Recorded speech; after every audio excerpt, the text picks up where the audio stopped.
So, letters from Hillside Farm. Dear Grandma, we finished the barn chores this morning. Pa asked if I'd like to go to the farm auction that was going on today at Willow River. Oh, I already read this.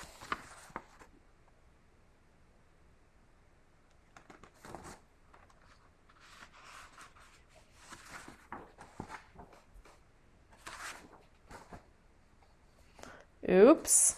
So we don't need to read any of that. The only thing we're reading today is this one. Oopsie daisy. Here we go. All right, so week 6, we're going to have to start with Dear George from Grandma. He'd just driven the cattle, or the horses. And so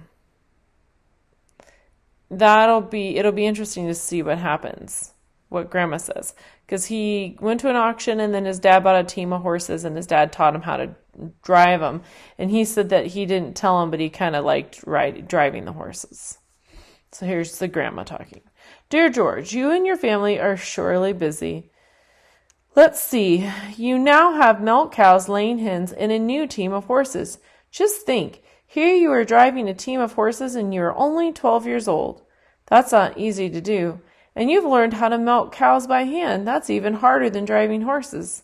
I am so proud of you. Did I tell you I milked cows by hand when I was a little girl?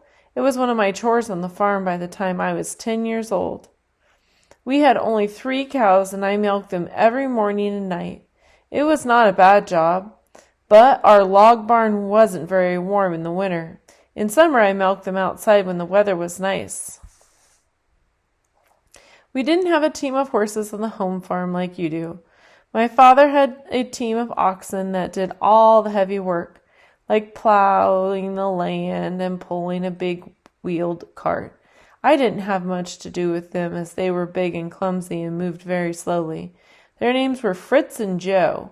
They didn't wear harnesses like your horses. All they wore was a wooden yoke that fit over their necks. When my father wanted them to turn right, he said gee, and if he wanted them to turn left, he said ha.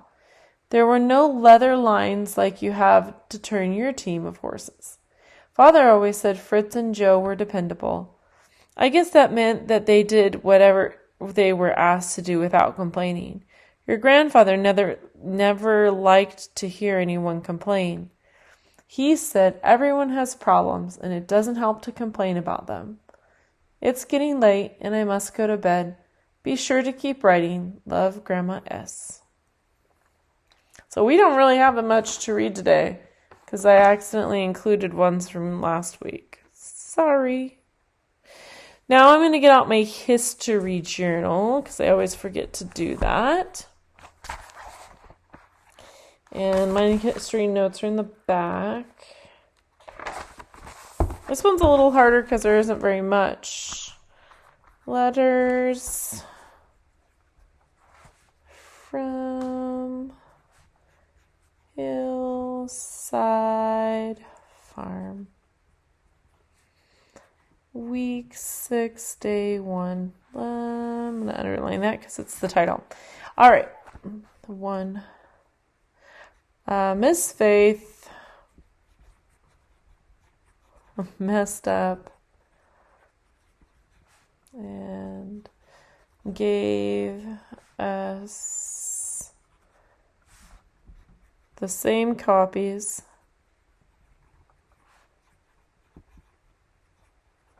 as last week.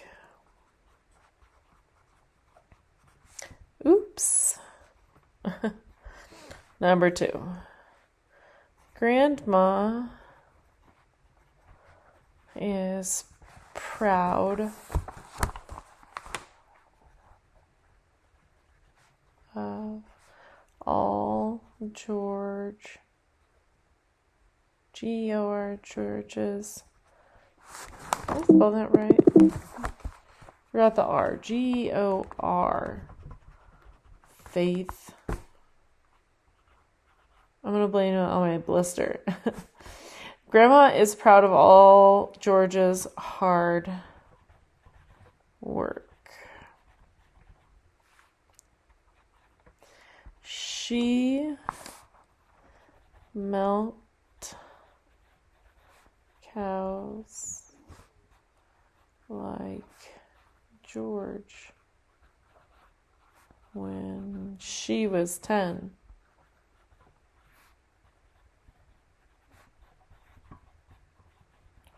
Years old. George is 12. That doesn't look like 12. It looks like George is an R. George is 12. There we go. Period. So I have a capital, I have an exclamation, +2. I have a capital, I have a period, +2. I have a capital, and I also had a capital for his name. Twice, +2. Next one, 4. She said that her dad had oxen.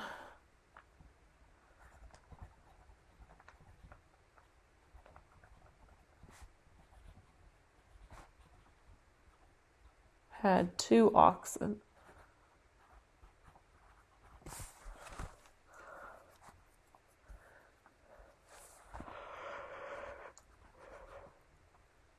And they turned with voice commands.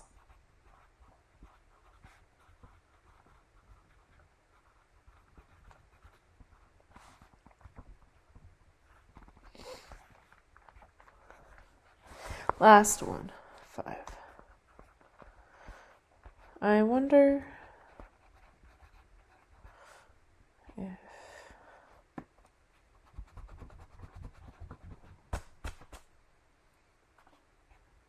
if girls were even allowed to run the big animals. Oops.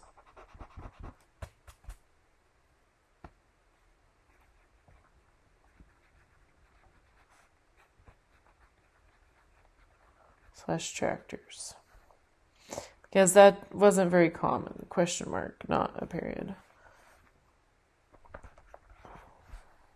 Just wondering. All right, so I've got 2, 4, 6, 8, 10. I give myself, make sure I read them and that you have your capitals and your end marks. I had to go back and make sure I had a question mark for that one. 10 out of 10. Nice job. All right.